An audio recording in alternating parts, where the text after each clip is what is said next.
تم توبہ کرنے والے بنو، میں تمہارے سارے معاف کروں گا۔ یا عبادی الذین اسرفوا علی انفسہم، اے میرے نافرمان بندو آ جاؤ مجھے منا لو، مجھے راضی کر لو۔ من تقرب الی تلقیتہ من بعید، تم مجھے راضی کرنے آؤ، میں آگے بڑھ کے تمہارا استقبال کروں گا۔ کوئی ناراض، میں کسی سے ناراض ہو جاؤں، وہ مجھے منانے آئے تو میں اس کا استقبال کروں گا یا منہ موڑ کے بیٹھوں گا اور اسے سلواتیں سناؤں گا، جلی کٹی سناؤں گا؟ میرا رب کہتا ہے لیاری کا جو مجھے راضی کرنے آتا ہے میں آگے بڑھ کے اس کا استقبال کرتا ہوں۔ میں کہتا ہوں آجا میرا بندہ، میں تو کب سے تیرے انتظار میں تھا کہ کب توبہ کرے گا اور میں معاف کروں گا، کب توبہ کرے گا اور میں معاف کروں گا۔ اللہ کو اپنا بناؤ، اس کے در پر جھکنے کے ساتھ ہمارے گناہوں کی حیثیت ہی کوئی نہیں ہے۔ بنی اسرائیل میں ایک آدمی نے 99 قتل کیے، اس کو خیال آیا میں توبہ کروں، ایک عبادت گزار کے پاس گیا اور اس سے پوچھنے لگا میں نے 99 قتل کیے ہیں، میری توبہ ہو سکتی ہے؟ اس نے کہا ہرگز نہیں، تو بڑا ظالم ہے، تیری کوئی توبہ نہیں۔ اس کو غصہ چڑھا، اس نے اسے بھی قتل کر دیا، 100 کر دیے۔ پھر اس کو خیال آیا میں توبہ کروں، تو وہ ایک عالم کے پاس گیا اور اس سے پوچھنے لگا میں نے 100 قتل کیے ہیں، کیا میری توبہ ہو سکتی ہے؟ کہ بیٹا کیوں نہیں ہو سکتی توبہ؟ ہائے ہائے ہائے ہائے ہائے۔ میرا رب ایک مثال دیتا ہے، کہتا میرا بندہ تو اتنے گناہ کر کہ زمین کو بھر دے، اس خلا کو بھر دے، چاند تاروں ستاروں کو بھر دے، اتنے گناہ کر کہ آسمان کی چھت کو لگا دے، زمین سے اٹھا اور آسمان کی چھت کو لگا دے۔ اتنے گناہ کرنے کے بعد صرف ایک دفعہ کہہ دے یا اللہ معافی دے دے تو میں سارے ہی معاف کروں گا، سارے معاف کروں گا، ولا ابالی، اور مجھے کوئی پرواہ نہیں ہوگی۔ انہوں نے کہا بیٹا گناہوں کی معافی تو یقیناً ہے لیکن توبہ کا ہونا ضروری ہے، تیری توبہ پکی ہونے کے لیے یہ ماحول چھوڑنا ضروری ہے۔ تو یہ بستی چھوڑ کے اس بستی میں چلا جا، وہاں نیک لوگ رہتے ہیں، ان کی صحبت میں تو رہے گا تو تیری توبہ پکی ہو جائے گی۔ اس نے کہا میری معافی ہو جائے، میری معافی ہو جائے، میں ہر کام کرنے کو تیار ہوں۔ بوریا بستر اٹھایا، جو تبلیغ والے کہتے ہیں گھر چھوڑو، لیاری چھوڑو، بستر اٹھاؤ اور چلے کے لیے نکلو، 4 مہینے کے لیے نکلو کہ اپنی توبہ کو پکا کرو، ورنہ ماحول کی گندگی پھر آدمی کو گرا دیتی ہے، پھر گرا دیتی ہے، پھر گرا دیتی ہے۔ وہ نکلا، راستے میں موت آئی، جب موت نے جھٹکا دیا تو اس نے چھلانگ لگائی اس نیک لوگوں کی بس کی طرف، وہ ایسے اس کے ہاتھ اس کے آگے اور پورا جسم ایسے آگے پھیلا ہوا۔ اللہ تعالیٰ نے لیاری والوں کو قصہ سنانا تھا تو دونوں فرشتے بھیج دیے، جنت کا بھی آ گیا، جہنم کا بھی آ گیا۔ جہنم والے کہنے لگے مجرم ہے ہتھ کڑی لگاؤ، جنت والے کہنے لگے مہمان ہے سہرے پہناؤ۔ جہنم والے کہنے لگے توبہ ادھوری ہے، ابھی توبہ پکی نہیں ہے، ابھی نیک لوگوں کے شہر کو پہنچا ہی نہیں ہے کہ موت آ گئی۔ اور جنت کے میں کہنے لگے نہیں نہیں نہیں، توبہ ارادے سے ہو جاتی ہے، ارادہ کر لیا توبہ ہو گئی، ہمارا مہمان ہے۔ اللہ نے تیسرا فرشتہ بھیجا، جاؤ فیصلہ کرو۔ کیا فیصلہ کرو؟ وہ یہاں مرا پڑا ہے، یہ اس کی بستی ہے، یہ نیک لوگوں کی بستی ہے، وہ یہاں مرا پڑا تھا۔ اللہ تعالیٰ نے کہا فیصلہ کیا کرتا ہوں کہ یہ فاصلہ ناپو، اگر گھر کے قریب ہے تو دوزخ والے لے جاؤ، اگر نیک لوگوں کی بستی کے قریب ہے تو جنت والے لے جاؤ، یہ میرا فیصلہ ہے۔ ہائے ہائے واہ میرا رب، میں تیرے قربان۔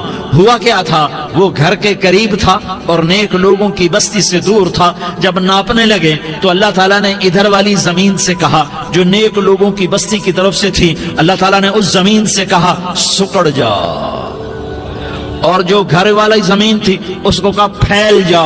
ادھر کی زمین کو پھیلا دیا اور ادھر کی زمین کو سکیڑ دیا۔ جب ناپا گیا تو وہ نیک لوگوں کی بستی کے قریب ہوا۔ اللہ نے کہا لے جاؤ جنت میں، ہم نے معاف کر دیا۔ اور یہ تو بنو اسرائیل کا آدمی ہے، ہم تو محمد مصطفیٰ صلی اللہ علیہ وسلم کے امتی ہیں۔ ایک بنو اسرائیل کا آدمی، اس کا نام تھا کفل، اور روزانہ رات کو نئی لڑکی اس کے پہلو میں آتی، شراب کا دور چلتا اور زنا کا سے منہ کالا کرتا۔ ایک رات ایک لڑکی کو 60 دینار دے کر لایا۔ 60 دینار کوئی 10 لاکھ روپیہ بنتا ہے۔ کیا مال تھا کہ ایک رات کا 10 لاکھ دے کر آیا۔ جب کمرے میں داخل ہوا تو وہ لڑکی رو رہی تھی، تو کفل نے پوچھا کیوں رو رہی ہو؟ میں نے زبردستی تو نہیں کیا۔ تو وہ اس نے روتے ہوئے کہا کفل میں پیشہ ور عورت نہیں ہوں، میں عزت دار عورت ہوں، مجھے بھوک نے یہاں تک پہنچایا ہے۔ میں یہ کہا کرتا ہوں جب سردار لوگ، جب مالدار لوگ زکوٰۃ نہیں دیتے تو غریبوں کی بیٹیاں نیلام ہو جاتی ہیں۔ مالداروں سے کہتا ہوں، ان سرداروں سے کہتا ہوں کہ اللہ کے نام پر دیا کرو کہ غریبوں کی بیٹیوں کی عزتیں بحال رہیں۔ تو کفل نے جب دیکھا اور جب سنا، آنسوں کو دیکھا اور اس کی بات کو سنا، تو وہ اس کا وحشی دل، پتھر دل، کیا آنسوں نے کام کیا کہ وہ رونے لگا۔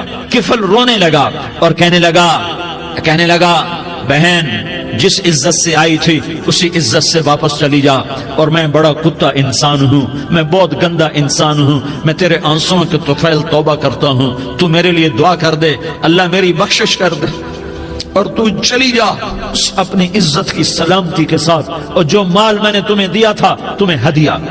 وہ بچی گھر پہنچی اور کفل کو پتہ نہیں اگلے لمحے کیا ہونے والا ہے۔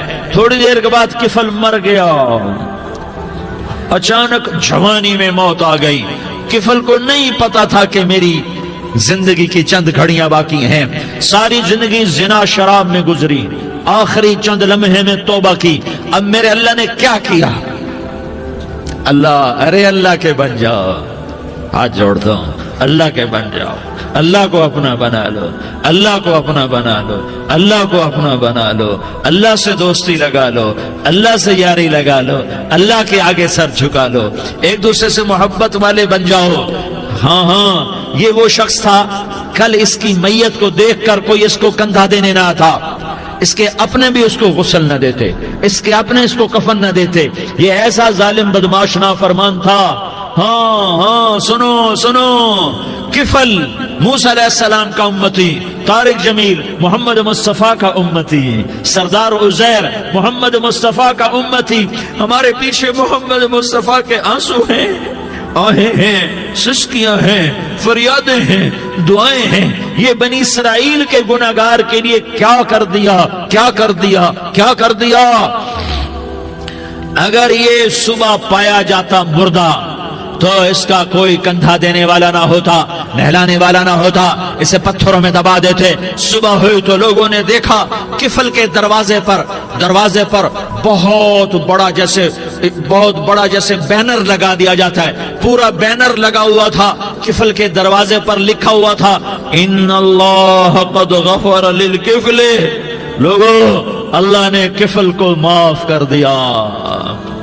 کیا مطلب تھا معاف کر دیا؟ کہ جاؤ جنازہ پڑھو، جاؤ دفن کرو، جاؤ غسل دو، جاؤ کفن دو، میں نے کفل کو معاف کر دیا۔ میرے بھائیو اپنے اللہ سے اپنا تعلق بناؤ، اور اللہ سے تعلق بنتا ہے توبہ کے ساتھ، اس کے در پر حاضری دینے کے ساتھ، اور محمد مصطفیٰ صلی اللہ علیہ وسلم کی غلامی کے ساتھ۔ اللہ کو ایک ہی ہستی سے پیار ہوا، وہ محمد الرسول اللہ ہیں، ایک ہی سے محبت کی، وہ محمد الرسول اللہ ہیں، ایک کو اپنا حبیب بنایا، وہ محمد الرسول اللہ ہیں، ایک کو خاتم الانبیاء بنایا، وہ محمد الرسول اللہ ہیں، ایک کو حبیب اللہ بنایا، وہ محمد الرسول اللہ ہیں، ایک کو سارے عالم کا نبی بنایا، وہ محمد الرسول اللہ ہیں، ایک کو رحمت للعالمین بنایا، وہ محمد الرسول اللہ ہیں، ایک کو شافع محشر بنایا، وہ محمد الرسول اللہ ہیں، ایک کو ساقی کوثر بنایا، وہ محمد الرسول اللہ ہیں، ایک کے ہاتھ میں چابی پکڑائی وہ جنت کی، وہ محمد الرسول اللہ ہیں، ایک کے لیے جنت کو مزین مسخر فرمایا اور آپ کے بغیر جنت کے دروازہ نہیں کھل سکتا اس کا اعلان فرمایا، وہ محمد الرسول اللہ ہیں۔ اللہ سے جڑنے کا سردار عزیر ہو یا اس کا گن مین ہو، طارق جمیل ہو یا اس کا ملازم ہو، دونوں کے لیے ایک ہی راستہ ہے۔ یہ میری بہنیں جو جمع ہیں ان کے لیے ایک ہی راستہ ہے کہ حضرت محمد مصطفیٰ صلی اللہ علیہ وسلم کی غلامی میں آ جائیں، ان کے طریقوں پر آ جائیں، ان کے راستوں پر آ جائیں، ان کی زندگی کو اپنی زندگی بنا لیں۔ میرے نبی کی زندگی محفوظ ہے، یہ کائنات کا سب سے افضل، سب سے اعلیٰ، سب سے برتر، سب سے اجمل، سب سے اکمل، سب سے ابہا، سب سے انور، سب سے اتم، سب سے اجل، سب سے انور، سب سے کمال والا، جمال والا، حسن والا، محمد بن عبداللہ بن عبد المطلب بن ہاشم بن عبد مناف بن قصی بن کلاب بن مرہ بن کعب بن لوی بن غالب بن فہر بن مالک بن نضر بن کنانہ بن خزیمہ بن مدرکہ بن الیاس بن مدر بن نزار بن معد بن عدنان بن اود بن حمیسہ بن سلامان بن عوس بن بوز بن قموال بن عبید بن عوام بن ناشد بن حزا بن بلداس بن یدلاف بن طابخ بن جاحم بن ناحش بن ماخی بن عیفی بن عبقر بن عبید بن الدعاء بن حمدان بن سنبر بن یثربی بن یحزن بن یلحن بن ارعوا بن عیغی بن زیشان بن عیسر بن اقناد بن ایہام بن مقصر بن ناحس بن زارح بن سمی بن مزی بن عوض بن عرام بن قیدار بن اسماعیل بن ابراہیم بن آذر بن ناحور بن سروج بن رعوب بن فائج بن عابر بن ارفقشاد بن سام بن نوح بن لامک بن متوشالہ بن ادریس بن یرد بن ملح الایل بن قینان بن آنوش بن شیس اور بن آدم علیہ السلام. یہ میرے نبی کا نسب ہے، یہ میرے نبی کی پیڑھی ہے. دنیا میں کسی سردار کا نسب محفوظ نہیں، کسی سردار کی پیڑھی محفوظ نہیں، کسی بادشاہ کا نسب محفوظ نہیں، کسی بادشاہ صدر وزیر کی پیڑھی محفوظ نہیں. یہ محمد مصطفیٰ ہے، یہ محمد ہے، یہ احمد ہے، یہ ماہی ہے، یہ حاشر ہے، یہ عاقب ہے، یہ فاتح ہے، یہ خاتم ہے، یہ ابو القاسم ہے، یہ طٰہٰ ہے، یہ یاسین ہے. جو امت کے لیے جتنا میرا نبی رویا کوئی نہ رویا، جتنا تڑپا کوئی نہ تڑپا، جو دکھ میرے نبی نے دیکھے اس امت کو بنانے میں بچپن سے لے کر دنیا سے جانے تک کوئی نبی نہیں دیکھ سکتا. کوئی نبی ایسے یتیم پیدا نہیں ہوا، کوئی نبی ایسے یتیم پیدا نہیں ہوا، کوئی نبی ایسے فقر میں پیدا نہیں ہوا کہ کوئی عورت دودھ پلانے کے لیے تیار نہ ہو. کسی نبی کی ماں کو اللہ نے ایسے جنگل میں موت نہیں دی جیسے میرے نبی کی ماں کو اللہ نے جنگل میں اٹھایا. کسی نبی کی ماں کو اللہ نے اتنے بچپن میں موت نہیں دی جیسے میرے نبی کو میرے نبی کی ماں کو میرے اللہ نے صرف میرے نبی کی عمر 6 سال، ماں کے پیٹ میں 2 مہینے کے ہیں اور باپ کا انتقال ہو گیا. 25 سال کی عمر میں پیدا ہوئے ہیں، پتہ نہیں ہے باپ کا، باپ دیکھا ہی نہیں ہے. 6 سال کے ہو گئے ہیں، سارا کچھ ماں ہے، باپ بھی ماں ہے، ماں بھی ماں ہے. بہن کوئی نہیں تو بہن بھی ماں ہے، بھائی کوئی نہیں تو بھائی بھی ماں ہے. کوئی 6 برس کے بچے کا دوست کیا ہے، دوست بھی ماں ہے، اور سب کچھ ماں ہے. اور گود بھی ماں کی، کھلانے والی بھی اماں، سلانے والی بھی اماں، چلانے والی بھی اماں، بٹھانے والی بھی اماں. میرے نبی کو تو ماں کی ضرورت ہے کہ میرا نبی جوان ہوتا، شادی کرتا، اولاد ہوتی، پھر ماں کا سہارا لے لیا جاتا. ہائے میں قربان جاؤں، میرے نبی کی عمر 6 سال اور آپ مدینہ گئے ہیں اپنی ماں کے ساتھ، اپنے باپ کی اپنے خامد کی قبر کی زیارت کے لیے. حضرت آمنہ نے سفر کیا، وہاں پہنچی، 1 مہینہ قیام کیا، واپسی شروع ہوئی. ابوا کے مقام پر 3 افراد، ام ایمن، میرا نبی، میرے نبی کی ماں، 3 افراد. سن 2000 میں ابوا گیا، ابوا کے آگے جنگل میں گیا اور حضرت آمنہ کی قبر کو ڈھونڈا. میں نے زندگی سفروں میں گزار دی، میری زندگی ساری سفروں میں گزری اور سفروں میں کیفیات واردات مختلف دیکھی. میں بیت اللہ کے اندر 2 دفعہ داخل ہوا اور وہاں نمازیں پڑھی، نفل پڑھے، پر جو کیفیت میں نے حضرت آمنہ کی قبر پہ دیکھی میں نے بیت اللہ کے اندر بھی نہ دیکھی. کہ میں وہاں کھڑا ہوا 1400 سال پیچھے دیکھ رہا تھا، چاروں طرف جنگل تھا، چاروں طرف کالے پہاڑ تھے اور کانٹے دار جھاڑیاں تھیں، اور چھوٹے چھوٹے کیکر تھے اور سخت ان کے کانٹے تھے، بڑے بڑے پتھر تھے، نوکیلے سنگریزے تھے اور سیاہ کالے پہاڑ تھے، اور چاروں طرف سن 2000 میں انسان نام کی شے نہ تھی. 14 صدی پیچھے میں نے مڑ کے دیکھا کہ میرے نبی کی ماں صرف 25 سال کی عمر میں ہارٹ اٹیک نے پکڑا اور آپ گری. ایسے اوپر چبوترا سا تھا، کوئی 40-50 فٹ اونچا پہاڑ ہے جہاں میرے نبی کی ماں پر موت نے وار کیا. ارے یہ موت مدینے میں آتی تو نان کے سنبھال لیتے، یہ موت مکے میں آتی تو داد کے سنبھال لیتے. کوئی دادا سنبھالتا، کوئی چاچا سنبھالتا، کوئی پھوپھی سنبھالتی، کوئی ماموں سنبھالتا. مدینے میں رشتہ دار تھے، کوئی وہاں سنبھالتا. یہ میرے رب نے کیا کیا؟ یہ لیاری والوں کو پیغام دیا کہ دیکھو دیکھو اپنے نبی کے مصائب دیکھو، تم جھک جاؤ، سہ جاؤ. اللہ اور اس کے رسول کی رضا میں پی جاؤ سہ جاؤ تو تمہیں عزت کے تاج مقدر، تمہیں کامیابی مقدر، تمہیں عزت مبارک، تمہیں کامیابی مبارک، تمہیں رحمت مبارک، تمہیں جنت مبارک، تمہیں اللہ کی رضا مبارک۔ ظالم کے ساتھ کبھی میرا رب نہ ہوا، مظلوم کو میرے رب نے کبھی تنہا نہ چھوڑا۔ مظلوم کافر بھی ہو تو اللہ اس کا ساتھی ہے، مظلوم کافر بھی ہو تو اللہ اس کا ساتھی ہے۔ میں قربان جاؤں، میرا وجود کانپ رہا تھا۔ یہاں میری ماں مری، میں 45 سال کا تھا، لیکن میں صدمہ نہیں بھول پایا۔ اور میرے نبی کی عمر تو صرف 6 سال، اور ماں کو اٹیک ہوا اور ماں گری ہیں اور تڑپی ہیں اور پہلو بدلے اور بولا نہیں جاتا، اور اللہ کے نبی اماں اماں کہتے ہیں، آگے جواب نہیں آتا ہے، ماتھے پہ پسینہ ہے، اور مجھے ہارٹ اٹیک ہوا۔ اس لیے میں کہتا ہوں کہ ہارٹ اٹیک ہوا ہوگا حضرت آمنہ کو، کسی کتاب میں نہیں پڑھا، جو کیفیت ان پر آئی اس سے میں قیاس کرتا ہوں کہ ہارٹ اٹیک ہوا ہوگا حضرت آمنہ کو۔ پسینہ ہے، بولا نہیں جا رہا، اور ایسے ایسے تڑپ رہی ہیں اور پہلو بدل رہی ہیں، اور اللہ کے نبی سہمے ہوئے ڈر، کاش تم وہ جگہ دیکھتے، تم لیاری کے لاکھوں کروڑوں کی آبادی میں کیسے سمجھو کہ میرے نبی پر کیا آفت آئی، کیا امتحان آیا۔ ہٹو بچوں کے شور میں تم کیا سمجھو گے کہ دو جہان کے سردار پہ کیا قیامت ٹوٹی ہے۔ کیا دکھ نہیں دیکھا، کیا دکھ نہیں دیکھا۔ ارے دکھی بن کے مر جاؤ، تمہیں جنت کی بشارت ہو، تمہیں کامیابیاں مبارک ہو۔ ظالم بن کے نہ مرنا، ظالم بن کے نہ مرنا، ورنہ موت کا ایک درد تمہیں ہر کچھ بھلا دے گا، موت کا ایک جھٹکا سب کچھ بھلا دے گا، قبر کے اندھیر کو اٹھڑی سب کچھ بھلا کے رکھ دے گی۔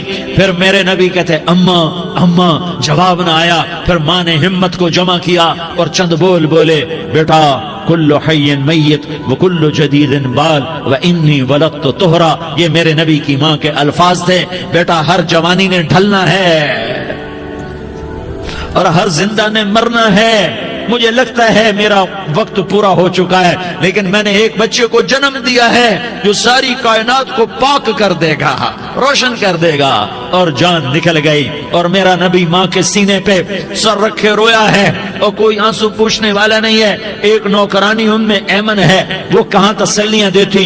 کچھ لوگوں نے آ کے قبر بنائی، قبر بنا کے جب پہاڑ سے نیچے اترے، کوئی 40-50 فٹ کا پہاڑ ہے، تو ایمن نے دیکھا اللہ کے نبی غائب تھے۔ 6 برس کا بچہ، ایمن پیچھے ہٹی تو آپ اوپر چڑھ کے دیکھا تو اللہ کے نبی ماں کی قبر کو ایسے چمٹ کر پڑے، ماں کی قبر سے چمٹے ہوئے ایسے۔ اور جب ایمن قریب آئی تو میرا نبی کہہ رہا تھا، اماں تجھے تو خبر تھی، اے میرا تیرے سوا کوئی نہ تھا، تو مجھے چھوڑ کے کہاں چلی گئی۔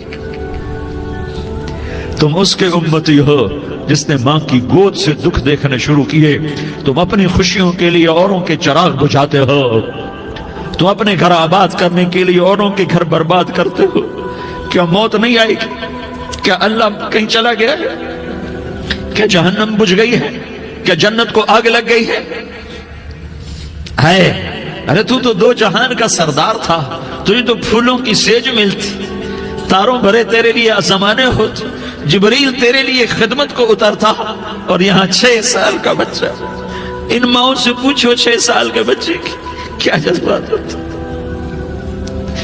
باپ تو اکثر باہر رہ جاتے ہیں، ماؤں سے پوچھو 6 برس کا بچہ ماں کی قبر سے لپٹ کر پڑا ہوا ہے۔ یہ 2 جہان کا سردار، یہ محمد مصطفیٰ، یہ محمد، یہ احمد، یہ ماہی، یہ حاشر، یہ عاقب، یہ فاتح، یہ خاتم، یہ ابو القاسم، یہ طٰہٰ، یہ یاسین، یہ مزمل، یہ مدثر، یہ رحمت للعالمین، یہ شاہد، یہ مبشر، یہ نذیر، یہ داعی اللہ، یہ سراج منیر، یہ ہادی، یہ مہدی، یہ راشد، یہ رشید، یہ ناصر، یہ منصور، یہ عامر، یہ ناہی، یہ منجی، یہ مدری، یہ قرشی، یہ مدنی، یہ مکی، یہ حجازی، یہ نظاری، یہ محمد الرسول اللہ ہے، یہ محمد مصطفیٰ ہے۔ ماں کی قبر سے چمٹا ہوا، اماں تجھے تو خبر تھی میرا تیرے سوا کوئی نہ تھا، تو مجھے چھوڑ کے کہاں چلی گئی۔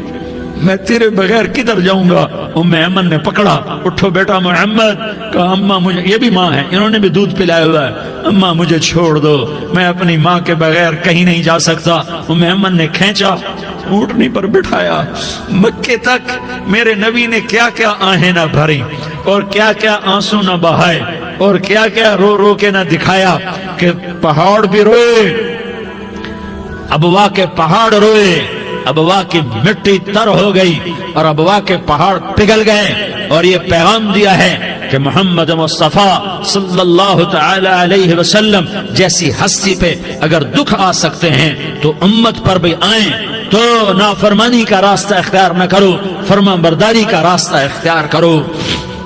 یہ صدمہ اتنا گہرا تھا کہ آپ آخری حج پر تشریف لے گئے، آپ کی عمر 63 سال ہو چکی ہے، 57 سال گزر چکے ہیں ماں کو فوت ہوئے۔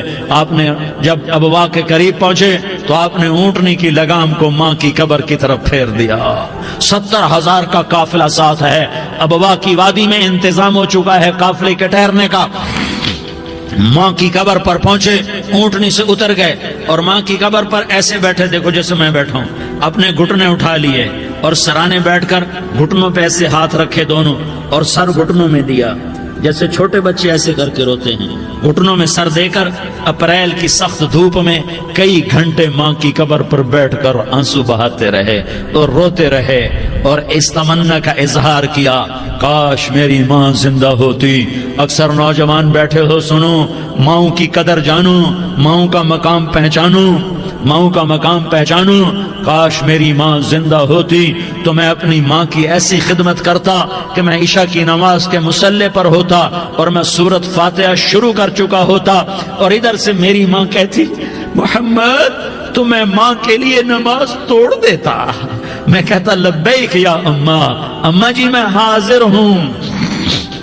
ہاں، ہم محمد مصطفیٰ صلی اللہ علیہ وسلم کے امتی ہیں، ایک ایک امتی کے لیے میرے نبی نے آنسو بہائے، خون بہایا، امت کے لیے درد مندی کے تو میں کیا بیان کروں۔ احد کی جنگ میں عتبہ بن ابی وقاص نے پتھر مارا، وہ پتھر آ کر آپ کے منہ پہ لگا، آپ سیدھا ایسے گرے، پیچھے کھڈا تھا، اس کا کنارہ گردن میں لگا، آپ بے ہوش ہو گئے، دانت ٹوٹ گئے، چہرہ زخمی ہو گیا، آپ بے ہوش ہوئے، صحابہ سمجھے آپ کا انتقال ہو گیا۔ ابو بکر، عمر، علی، طلحہ، زبیر، سعد بن ابی وقاص، سہل بن حنیف، ابو دجانہ، عباد بن بشر اور ابو قتادہ، یہ 10 آدمیوں نے آپ کو گھیرے میں لیا ہوا تھا، 10 آدمیوں نے آپ کو گھیرے میں لیا ہوا تھا۔ 10 کے 10 کی چیخیں نکل گئیں کہ اللہ کے نبی شہید ہو گئے، شہید ہو گئے۔ تھوڑی دیر کے بعد آپ کو ہوش آیا، آپ نے آنکھ کھولی تو انہوں نے موقع کو غنیمت جانا، کہ یا رسول اللہ ان کے لیے بد دعا فرمائیں۔ تم بدلہ لینا اپنی بہادری سمجھتے ہو، میں تمہیں معاف کرنا کہتا ہوں، اپنی بہادری بناؤ، معاف کرنا بہادری بناؤ، جھک جانا بہادری بناؤ، بیٹھ جانا بہادری بناؤ، جھک جانا دلیری بناؤ۔ دونوں یا رسول اللہ، سب بولے یا رسول اللہ، ان کے لیے بد دعا فرمائیں جنہوں نے آپ کا یہ حال کر دیا۔ میرا نبی ہاتھ اٹھا رہا ہے اور صحابہ سمجھ رہے ہیں کہ اب قریش بندر بنے، اب قریش خنزیر بنے، اب ان پر آگ کی بارش ہوگی، اب ان پر پتھروں کی بارش ہوگی، اب ان کو زمین نگل جائے گی، اب ان کو اللہ کے فرشتے اڑا دیں گے۔ ہاں ہاں ہاں ہاں، تم اس کے امتی ہو۔ تم کس کے امتی ہو؟ تم اس کے امتی ہو جس نے دانت توڑوا کے، چہرہ زخمی کروا کے، بے ہوش ہونے کے بعد اپنے جانی دشمنوں کے لیے دعا کی، اپنے جانی دشمنوں کے لیے کیا کہا؟ اللہم اغفر لقومی فإنہم لا یعلمون، یا اللہ میری قوم کو معاف کر دے، انہیں میری خبر نہیں ہے۔ ہم امت ہیں، امت، ہمیں امت بنایا، ایک دوسرے کی قدر جانو، ایک دوسرے کی قدر پہچانو، مظلوم بن جاؤ، مظلوم بن جاؤ، اللہ کی قسم سہرے لے کر تمہارا نبی کھڑا ہوگا، ہار لے کر فرشتے آئیں گے، پھولوں کے ہار موت کے وقت دیکھو گے۔ ہم محمد مصطفیٰ صلی اللہ علیہ وسلم کے امتی ہیں، ایک ایک امتی کے لیے میرے نبی نے آنسو بہائے، خون بہایا، امت کے لیے درد مندی کے تو میں کیا بیان کروں۔ احد کی جنگ میں عتبہ بن ابی وقاص نے پتھر مارا، وہ پتھر آ کر آپ کے منہ پہ لگا، آپ سیدھا ایسے گرے، پیچھے کھڈا تھا، اس کا کنارہ گردن میں لگا، آپ بے ہوش ہو گئے، دانت ٹوٹ گئے، چہرہ زخمی ہو گیا، آپ بے ہوش ہوئے، صحابہ سمجھے آپ کا انتقال ہو گیا۔ ابو بکر، عمر، علی، طلحہ، زبیر، سعد بن ابی وقاص، سہل بن حنیف، ابو دجانہ، عباد بن